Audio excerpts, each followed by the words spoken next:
чигээрээ нууртай. Нөгөө л 360 Энд ээж байхгүй бол одоо тэгэл ер нь бол төгсгөл ер нь дэлгэж нэг тийм барыг төгсөндөө л гэж нэг тийм боддог байсан. Тэгээд болохоор зарим хүмүүс бол их сод хүүхэд, содон хүүхэд тэ гэдэг. Гэхдээ бол сод гэдэг утгын цаана зөндөө бас тий хөдөлмөр, хүч, сэтгэл байгаа.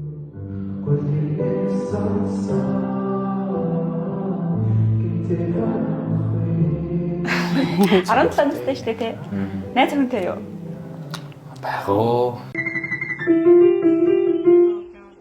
Өргөмийн сайтын маань студид IELTS-ийн 7.5 оноо авч за дэлхийн шилдэг хөгжмийн сургуулиудын нэг болох Berkeley College-д тэнцсэн Сандожо маань ирсэн байна. Бас ээж мөнгөн цэцгийнхээ хамт ирсэн байна.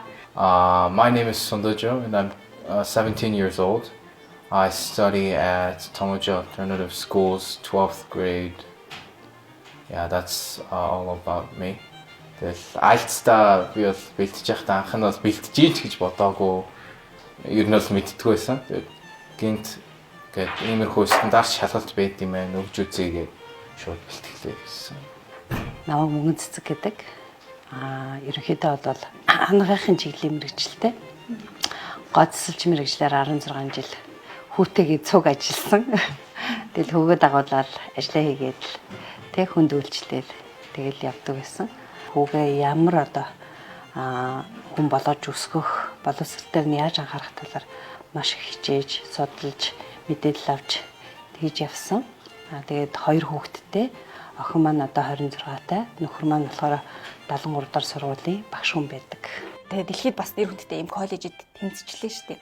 Яг энэ хариуг аваад ямар мэдрэмж төрж ив? Коллежийн чинь шийдвэр чи ирчлээ гэд надад энэ мэйл ирж байсан. Тэнцээг байхад бол бэлэн байна гэл. Айгүй өөрийгөө бэлдээл дуу энэ төр сонсоол.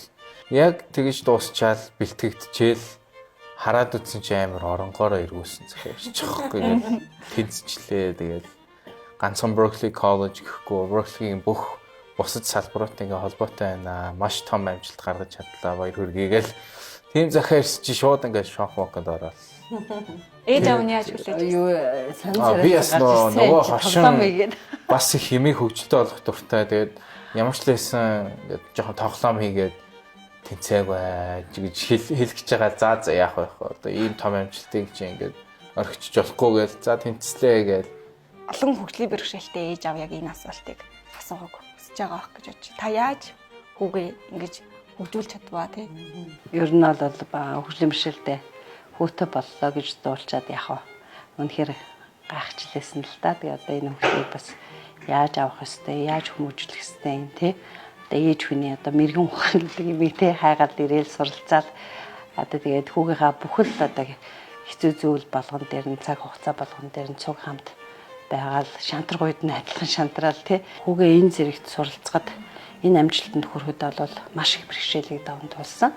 Хөгжлийн бэрхшээлтэй хүүхдтэй боллоо гэхэд хүүхдтэй итгээрээ тэгээ өөрсдөө бас итгээрээ олон ертөнцийг харуулсан гэж боддог. Тэгээ хүүгийнхаа буйнаар үнэхээр нийгэмд гайхалтай ээж ирээд дуудуулаад тий ундаг ээжээ шүү гэдгээр багтуулаад явж байгаад үнэхээр баярлалтай.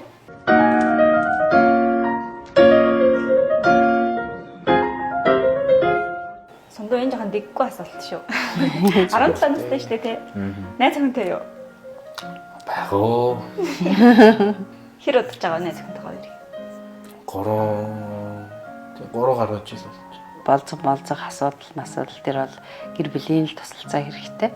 Тэг өөртөө шууд гараа гүйчих чадахгүй үеийн хүүхдүүд шиг тэгээд 2 дугаар ангиас эхлээд 4 жил хөгжмийн онлын болон мэрэгжлийн гүнзгий ангид ер нь сурч исэн. Тэгээ яг хөгжмийн ангиад төгсөөд өөрийнхөө тайлан тоглолтыг хийгээд зохиосоо аяа хүмүүс ингээд тоглоод үзүүлсэн чинь ингээд айгүй гой санагдаад одоо л хөгжмийн найруулга, электроник найруулга тэгээд кино дуу чимээний дууны дизайн олон талаас нь ажиллаж харъя гэж бодож байна. Одоо Berkeley College-до яг энэ чиглэлээрээ.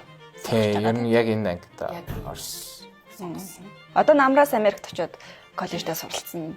Мэдээж ихний ээлжинд л ээж дагаад явна да. Тэгэл дасан зохицох шаардлагатай болно да. Гэтэ яг тиймд бас яг манай Монгол шиг ийм амар ойлгомжгүй ч юм уу замбраагүй байх нь арай бага байх гэж бодож байна. Гэхдээ л одоо би даах тэр том далаар одоо чи ингээл стрейт орлоо.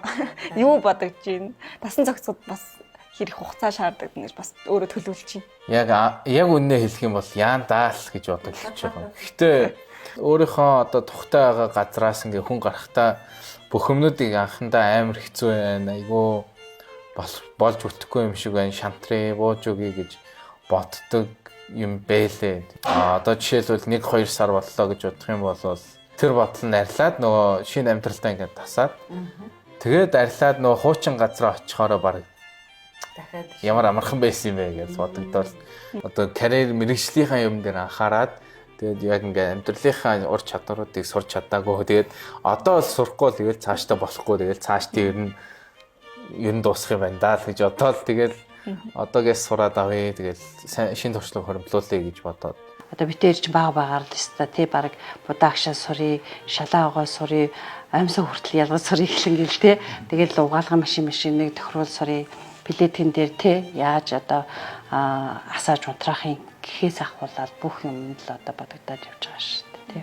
Ээж нь одоо бас явхаас өмнө сурахаар нэг дадлагж болж байгаа юм. Дадлагж болж байгаа. Цэцэрлэгийн одоо тий байгууллага, боловсролын байгууллага, сургалтын байгууллагуудын хаалгыг бол маш их битээр тошиж явж исэн. Тэгээд яг хин үедээ бол үлэмшээл гэдэг одоо тий хүн төрөлхтний нэг хэсэг маа гэдгийг мэдэхгүй үе байсан.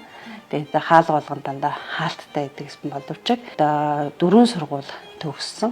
Сургууль болгоно хүүхэн маань үнэхээр өөр онцлог байдлаар хүлээн авч тий сургаж хүмүүжүүлж сурах арга барил гэдэг юмыг үнэхээр эзэмшиж чадсанд бол маш их баяртай байгаа. Киноны студ ч юм уу эсвэл тоглоомын студ ч юм уу бусад ингээд над шиг мэдлэгтэй хүмүүстэй ингээд хамтраад хүмүүсийг ингээд инээлгэх, хүмүүсийг ингээд эмоц хөдөлгөх тиймэрхүү дуу хөгжим, чимээнүүд ингээ хий гэж бодохоор надад айгуу гой санагддаг.